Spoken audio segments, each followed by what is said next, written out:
Lorraine Kelly, thank you very much for joining us. What a pleasure. Obviously, we're here to talk about mental health, but first of all, you've been doing this over 30 years now. Where does the time go? I don't know, love. I don't know. It's remarkable. It's just gone by so quickly. I started doing breakfast telly in about 84.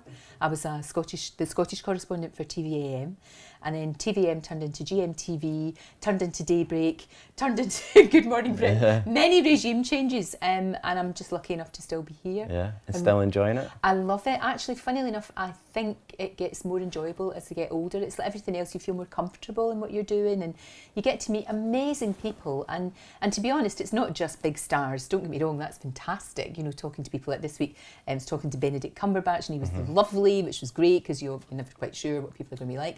But for me this week, the best person that I interviewed was an 11-year-old kid called Ella, who was on Pride of Britain, and who was an absolute delight. Yeah. Just a little kid that's had terrible health problems, and she makes little cards for people when she goes. She's always in and out of hospital. Makes cards for them, goes over and gives people cuddles when they're not feeling well. Came in and the first thing she said to me was, "I've got treats for your wee dog." Amazing, amazing kid, and that's when I just love the job. Yeah, love it. Of course. One thing we always like to clarify with people that when we talk about mental health, it isn't always necessarily being clinically depressed or schizophrenic or anything like that. It's also about the everyday things like being stressed out or even being nervous. How do you deal with the everyday stresses of being an on-screen personality? It's a lot better now. It's an awful lot better now. When I was a lot younger, it was tough. It was difficult because you're trying to learn all the time, you're sort of in the public eye. I mean, for me, it wasn't as bad. I think it'd be much worse if I was starting off now. It really would, because when I started off, we didn't have social media. And, you know, don't get me wrong, there's a lot of good about social media, but there's a lot of bad about it as well. And I know that as somebody just starting out, you know, I was taken, it was after what happened at Lockerbie, after that disaster. I was brought down to do the 6 to 7 news hour. And I was dreadful because I'd never done it before. Of course I was dreadful. And, you know, you have to learn things. But now I don't think people get the time to do that, and they get heavily criticised. And I don't know if I'd have dealt with that very well. You know, it would have been really hard. So I feel that people who are coming into this sort of industry right now, the pressures are far greater than ever they were. Far greater. They really are, honestly, and it's hard.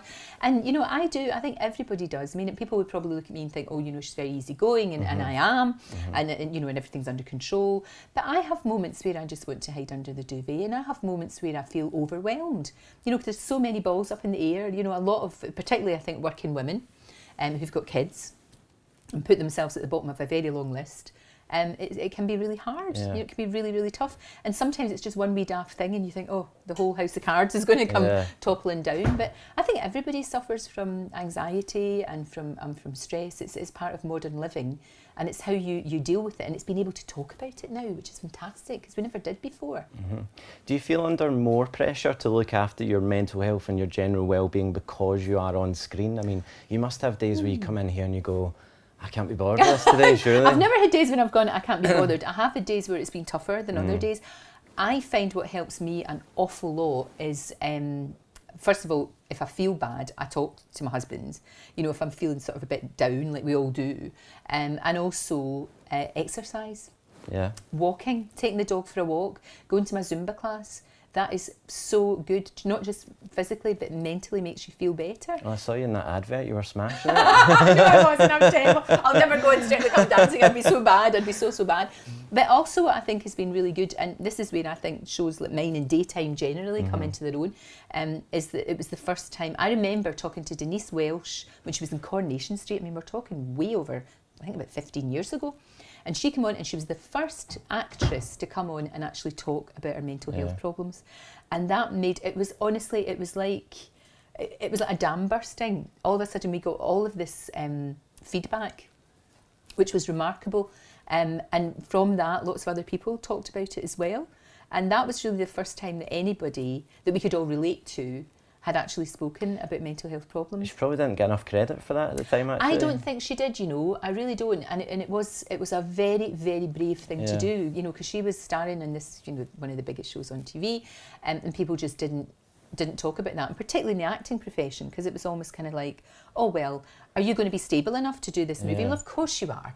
But you know, she was, I guess, maybe a little bit concerned that there might be question marks over that, but there wasn't, and it was a really good thing for her to do. Do you think it's more difficult for people in the public eye because, you know, obviously everyone's human, but you almost do want to seem slightly invincible a little bit, you know? Maybe, I get that completely, and I understand that, but that's changed. It's unrealistic so almost, dramatic. you know? It's totally unrealistic. Nobody is...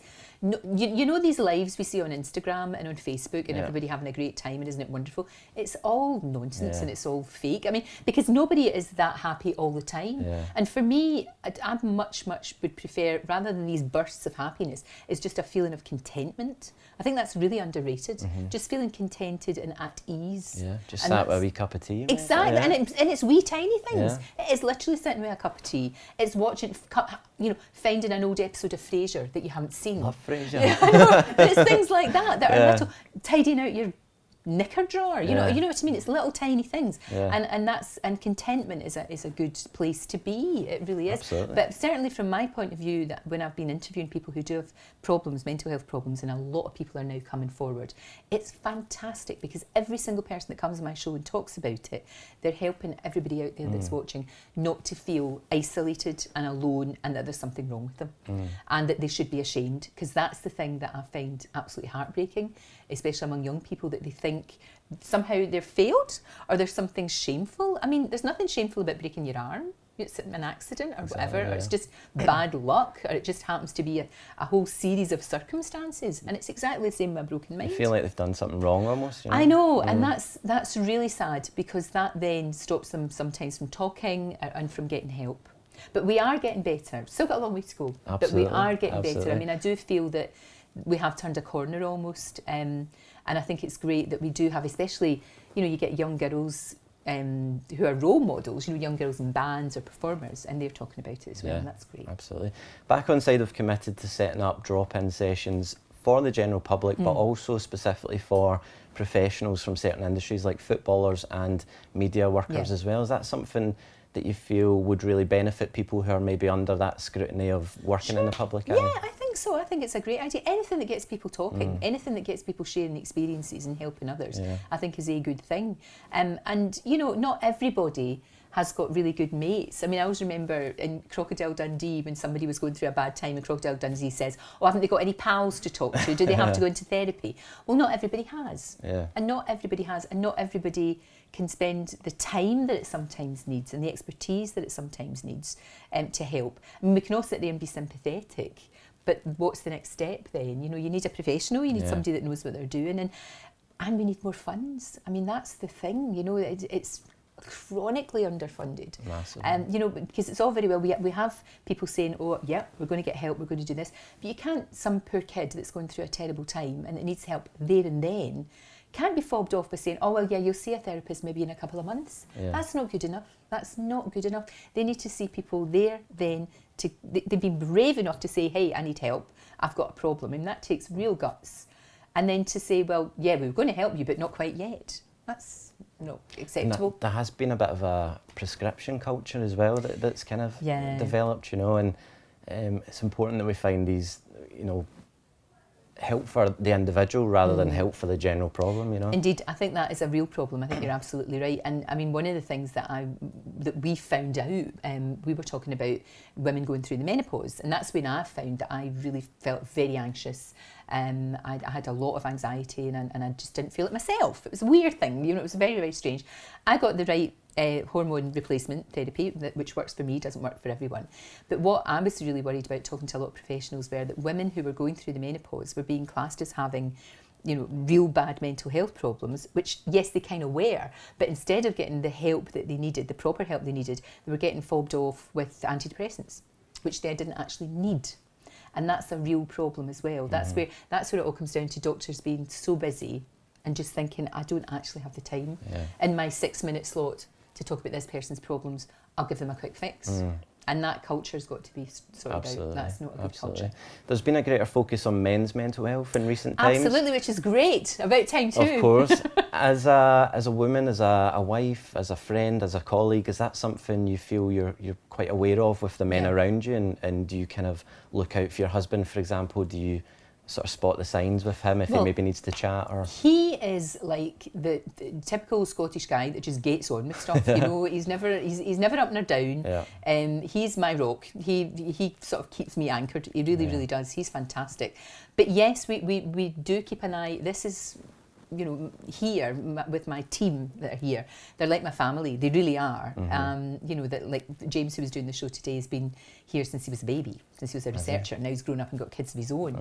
So we all do look out for one another, and I think that's really important. And I think the fact that men, finally guys, are talking about it, it's okay.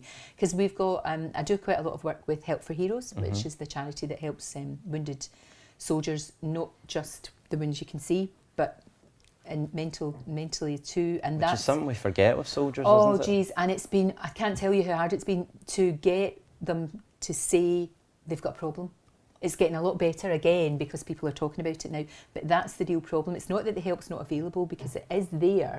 Could be a lot more though, obviously, but it's actually getting people to say, particularly men, female members of the armed forces are a little bit better, I think, a little bit more, you know, it's a wee bit easier, but they've still got that thing of, oh, it's, you know, I've somehow failed by not being able to handle this. But of course, PTSD is huge, and it's going to get bigger, and it's still, I mean, you look at vets from the Falklands, vets from Vietnam, America, that are still going through that. Still 30 years later, you know. Yes, because they didn't get help when they needed help. Partly because the help wasn't there, but also because they didn't want to. They felt ashamed and embarrassed, and that also, I think that they felt it would affect their career, perhaps. I don't know. Absolutely. Which is really sad, and we've got to get away from that. Especially when the country is just full of admiration for them, you know. Indeed, but then they think by, perhaps, I don't want to speak for them, but there's that thought perhaps that, oh, I don't really deserve that because, you know, I'm not dealing with this very well, and it's really sad. But that is one area that has a lot of work is being done. A lot more has to be done, though. It really does. Now, obviously, there's been good reason for the increased attention to men's mental health, but how important is it that in turn we don't neglect women's mental health as well? I think you're absolutely right. Women generally put ourselves at the bottom of a long list. We do. We just do. And I think that's really important, especially if you know, if you're a mother as well, because you have to take care of yourself, you know, and sometimes it's okay to put yourself first. And it is taking that step to, obviously if you've got friends that you can talk to, that's amazing, but it is taking that step to actually maybe reach out a little bit more to professionals and to say, do you know what, I'm drowning and I need a bit of help, and it's all right. It's okay. I think if we can get the message across that it's okay not to be okay. Absolutely. Do you know what I mean? It's that thing of saying it's all right. And even if you're standing in the outside and you look at somebody and you think, wow, they're doing so well, look at their amazing career, and it's fantastic, and that person is just going home and crying and just not handling it at all. You never know. That's what I always say to people. Even, you know, you see people on the streets and you see people, you don't know what folk are going through. Everybody's got their story, and you really don't know what everybody's going through. And, you know, just take a wee bit of time to walk in their shoes and to imagine what that's like, and to imagine what it's like actually. Because unless I have not experienced mental health problems, I've experienced anxiety, as I said, and, you know, a bit connected with the menopause, but I don't know that deep, dark hole. I've had it described to me and it sounds horrific, absolutely horrific. And my heart goes out to anybody who's going through that, it really does. And we need to be better as a nation at pulling them out and making sure that they're okay. Now, us guys, we live in our own little world sometimes. When it comes to female mental health, are there things that we need to be more aware of and that we need to develop more of an understanding of with the women in our life? You know, obviously you've touched on the menopause. I'm not sure a lot of guys, obviously I don't want to speak for the general male population, but I don't think I fully understand the menopause, and obviously it's something that perhaps my mother's gone through. Is this something we need to kind of... Oh, definitely, and that's why I always say any time that we ever cover anything like this on the show, whether it be, you know, whether it's something to do with the menopause, whether it's to do with any sort of aspect of mental health, or whether it's to do with any aspect of health generally, we always sort of say, men we've got to include men in this. I mean, we were doing an interview recently with a couple who were trying to get pregnant. They've tried 8 times with IVF and it hasn't worked. And the mental anguish that she was going through was huge, but so was he. And everybody was forgetting that. Do you know what I mean? Everybody was forgetting that. It's like when a woman sadly goes through a miscarriage. Of course, everybody, the focus is on her, but there's the partner, utterly bereft, mourning for, you know, something that he thought was going to happen. also trying to comfort the person that he loves, that's really, really tough. That's really hard, and I think sometimes we, to sort of spin it round a wee bit from your original question, but I think sometimes we've got to sort of acknowledge that loss and acknowledge what's going on there. Remember, it's a team effort, basically. Exactly, and again, that goes both ways, because if your partner's going through something like the menopause, or has gone through something really difficult, or a bereavement, or whether it is a miscarriage or whether losing a parent, I think men have now got to be a bit more open and not just shut down and not just expect that their wife or their partner is going to go and talk to her girlfriends or talk to the doctor or whatever. It's about sharing, and that's a grown-up relationship, and it works both ways. It has to work both ways. Absolutely. When I was in school, talking about mental health just wasn't a thing, and that's something that Back On Side are really trying to change. That's what I was going to ask you. Was that the same for you back in the day? We wouldn't even have spoken about it at all. I mean, I'm from the generation where you didn't know your teacher's first name, and you would never dream of calling them that. That would be like, oh my goodness. No, we never talked about anything like that. Nothing at all. And I grew up in a sort of typical working class family where that was just, get on with it. It was always kind of like pull yourself together, which is like the worst thing you could ever say to anybody. But it just didn't. Of course, it existed. Of course, people were having terrible problems, but it just wasn't acknowledged. It wasn't even that it was looked at and neglected or ignored. It just wasn't even in people's consciousness, which is remarkable, absolutely remarkable when you think about it. It's strange how much it's changed. It is, but I think that's a fantastic. Get kids talking about it, no matter how young they are, and get them talking about it, get them to feel that they can talk about their feelings. If they feel bad, if they feel they're having a bad day, they can talk about that, and it's all right. It's okay. Yeah, see, this is a huge thing, because sometimes we assume it's an adult issue, which it absolutely isn't. Do you think mental health chat needs to be a bigger part of the school curriculum? I think so, and I don't think you can ever be too young, to be honest, especially these days with with social media. Because we've got little kids getting bullied online. And I mean, when I was at school, bullying went on, of course it did, but it stopped at 4 o'clock. You went home to safety. You weren't then sitting with your phone and people getting you when you're sitting in your bedroom on your own. And it's difficult enough getting a wee cheeky comment when you're working in the media, never mind being a child, getting absolutely abused by other and people. That's absolutely, it's one of the real downsides of that, isn't it? Which is why I think this generation that's growing up that people dismiss as snowflakes, which I think is really unfair, but this new generation and all the generations that are coming forward, they need the tools.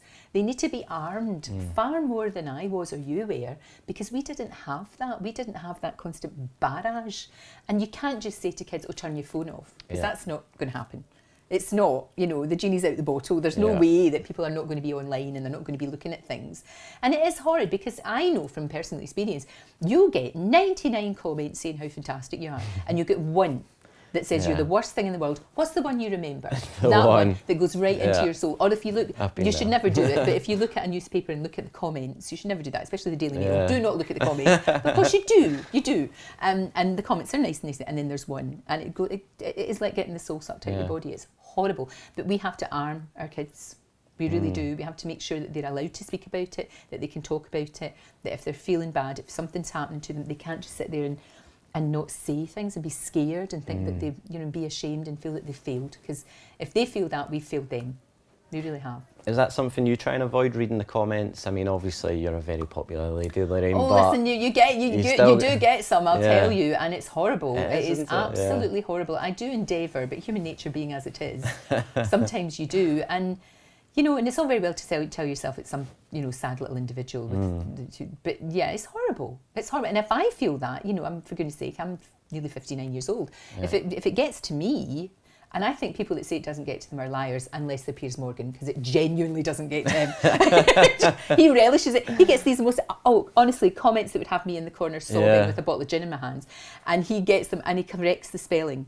They'll say, I wouldn't say the words, you are blah, blah, blah, blah, blah, and he just goes, bleh, and retweets it with the spelling mistakes. I think it spurs them on a bit, I think honest, he actually enjoys it. Yeah. I do. It's the only human being on the planet, I think, that does. Nobody else does, that's it's a bit like going into a restaurant, or you read the restaurant reviews and there's 10 good ones and one bad one, I'm not going there. Exactly. And the person who wrote the bad review could be the biggest idiot in the world. Exactly, or a rival or something like that. I know, it's true. Now, Back On Side are on a mission to get the nation opening up about mental mental health, which is why we're here today. What advice would you give to someone around you who's perhaps in those critical early stages of I'm struggling? Please, please, please don't struggle on your own, and don't think that there's no help out there, and talk about it. Actually talk to, if you can't talk to your nearest and dearest, look for help, you know, even a phone line, something like that, anything. But don't sit there in silence, and for goodness sake, don't think that you're the only one that's going through this, because you're absolutely not.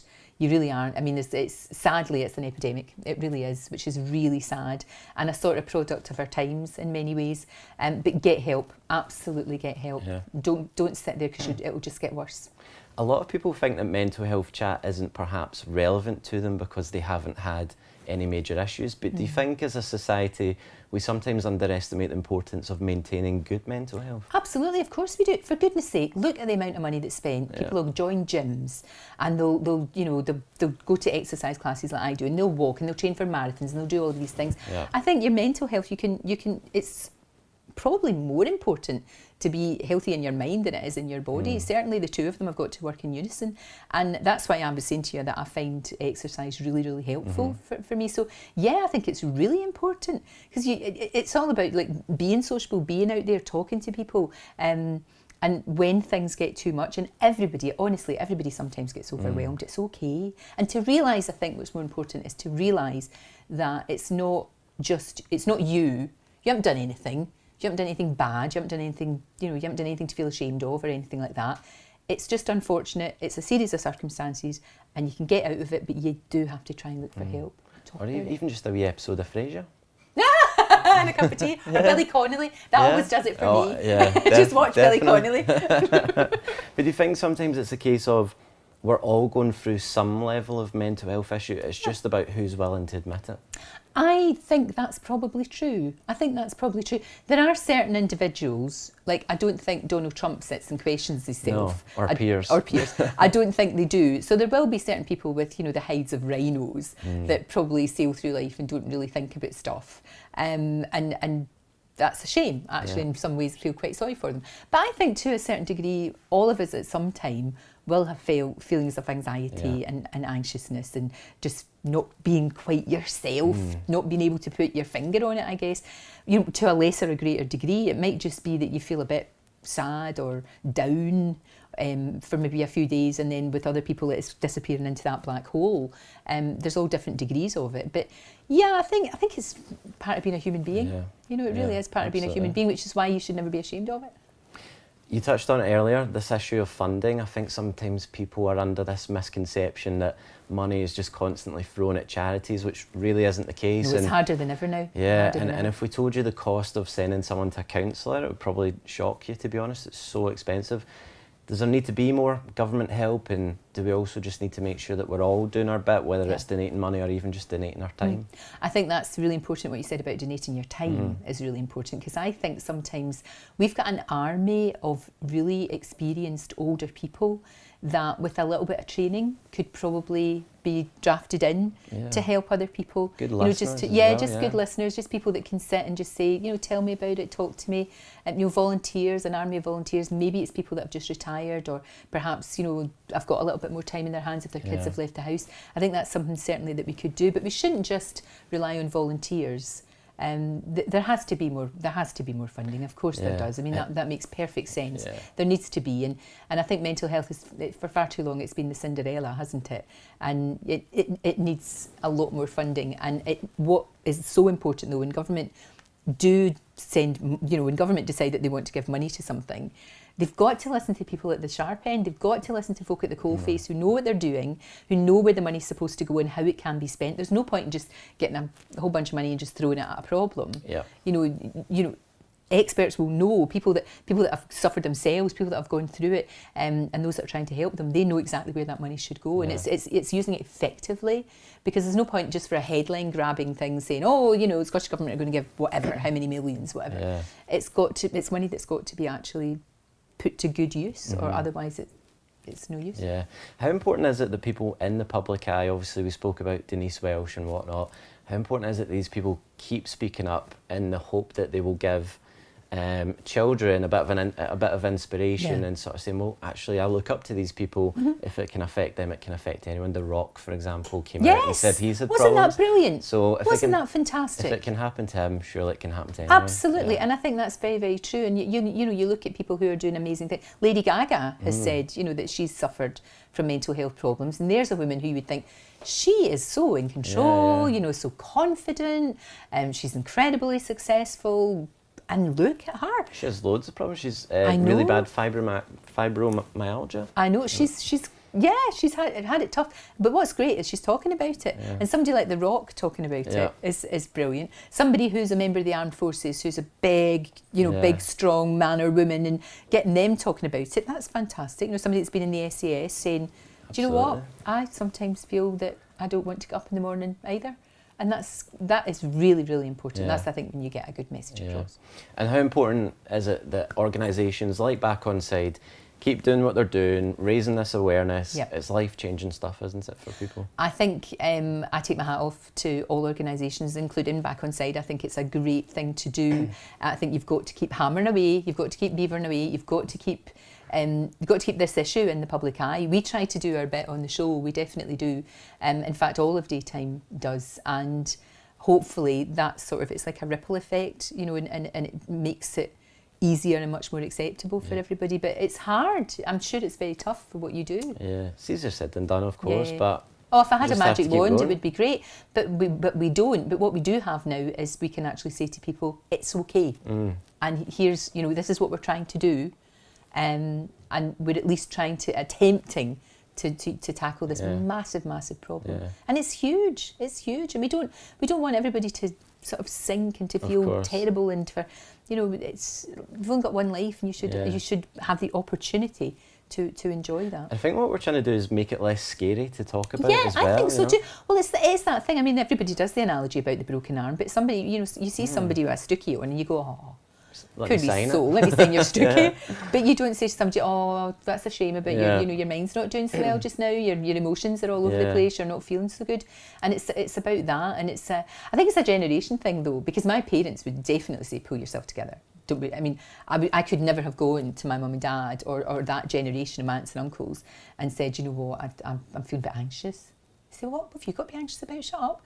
You know, it would be that, and that doesn't help anybody at all. It doesn't help anyone at all. Lastly, Lorraine, what advice would you give to an 18-year-old Lorraine Kelly? Oh my goodness, 18-year-old. First of all, you weren't that fat.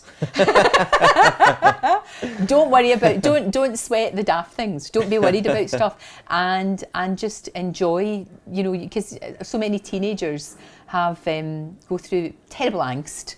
Don't, just enjoy, have that chocolate, have that drink, you know, just enjoy every single bit of your life, because it's a great ride. Yeah. And you never know when you'll be exercising in a TV advert. Exactly. Interviewing an interview legend, Lorraine Kelly, thank you so much. That was brilliant. Absolute pleasure. Thank you.